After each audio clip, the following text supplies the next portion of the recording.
Bismillah, alhamdulillah, wassalatu wassalamu ala asyrofil mursalin wa ala alihi wa sahbihi ajma'in.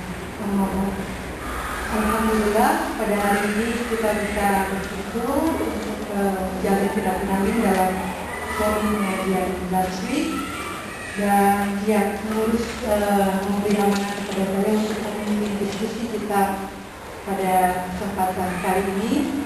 Insya Allah kita akan mendiskusikan tema tentang Islam transformatif, jadi sebuah upaya untuk merevitalisasi ajaran Islam, untuk menunjukkan kembali nilai-nilai Islam kepada isi awalnya, yaitu sebagai ajaran yang berupaya merubah kondisi masyarakat ke arah yang lebih baik kepada tatanan masyarakat yang berdimensi keadilan. Kalau kita melihat kepada nilai-nilai Al-Quran, banyak sekali atau ajaran-ajaran universal yang menjadi isi dari Islam itu sendiri, khususnya adalah nilai-nilai keadilan dan kebajikan. Seperti misalnya dalam Quran surah An-Nahl ayat 90, Allah berfirman, Innallaha ya'muru bil 'adli wal ihsani wa ita'i dzil qurba wa yanha 'anil fahsya'i wal munkari wal baghi ya'idzukum la'allakum tadhakkarun.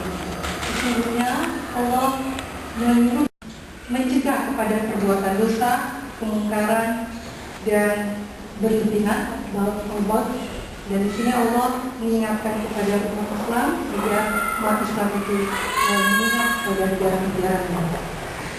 Nah, di sini jelas bahwa prinsip-prinsip keadilan dan kebajikan dan juga amar ma'ruf nahi munkar yang mungkin bisa kita menjadi amar ma'ruf nahi munkar merupakan inti ajaran Islam, agar Islam itu bisa benar-benar berfungsi tidak hanya sebagai sebuah sistem ideologi yang menuntun bagaimana kita menciptakan kesalahan individu, tetapi bagaimana agar nilai-nilai Islam itu bisa menciptakan kesalahan sosial, bisa berdialog dengan realitas sosial yang ada, yang dihadapi oleh umat Islam, sehingga bisa membantu untuk menyelesaikan krisis yang sedang dihadapi oleh umat sesuai dengan tantangan pada zamannya masing-masing. Kalau kita melihat misalnya pada masa Rasul itu merupakan sebuah sosok yang bisa mendialogkan nilai-nilai yang ada di dalam Al-Quran menjadi sebuah contoh nyata, sehingga nilai-nilai itu bisa berinteraksi dengan realitas sosial yang ada. Kita melihat bagaimana Rasulullah itu merupakan sebuah sosok atau seorang sosok yang melakukan perubahan sosial yang revolusioner pada masa itu, tetapi dengan cara yang sangat bijaksana. Jadi ini mungkin kita sebut sebagai sebuah dakwah yang tidak hanya bilqaul tapi juga bilhal. Misalnya pada masa Rasul, ketika Islam pada pertama kali datang, kita tahu masyarakat Arab jahiliyah itu terkotak-kotak dalam kesukuannya, dan kesukuannya itu memang mungkin menimbulkan fanatik sehingga antara satu suku dengan suku yang lain sering berperang. Bahkan juga antara satu suku dengan suku lain itu memiliki stratifikasi sosial. Misalkan ada suku Quraisy yang menjadi mungkin kelompok suku dengan kelas yang menengah ke atas, dan ada suku-suku lain yang memiliki kelas stratifikasi sosial yang di bawah. Demikian pula ada sistem perbudakan. Nah, kemudian Islam datang dan dengan Rasulullah menunjukkan nilai-nilai tersebut dengan sebuah upaya mendialogkannya, sehingga tercipta sebuah tatanan masyarakat yang tidak mengenal adanya perbedaan kelas.